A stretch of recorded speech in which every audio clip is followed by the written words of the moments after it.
ITC matching and auto reversal is one of the key features of GST model law. Let's take a look at how this works with a simple example. Let's consider a hypothetical transaction between a buyer and a seller in the month of September. The seller sells a phone worth 50,000 rupees, and here's the invoice for this transaction.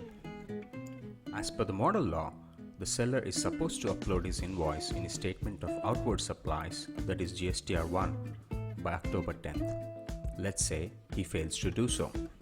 As a result, this invoice doesn't get auto-populated in the buyer's statement of inward supplies, that is GSTR2.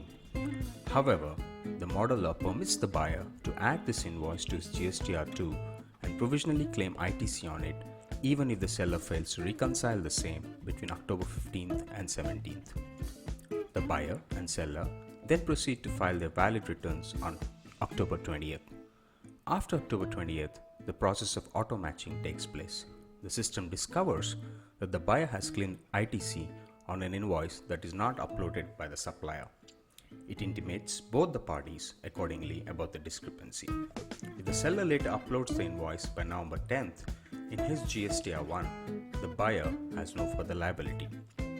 However, if the seller fails to upload the missing invoice by November 10th, the mismatched ITC is reversed and automatically added to the buyer's tax liability in her November return. In case the buyer fails to pay for the mismatched ITC in her November return too, it is automatically added to her liability in the December return. Failure to pay in the month of December too will lead to her return being flagged as invalid. Thus, the buyer and seller have 2 months, that is from October to December, to iron out any differences between themselves.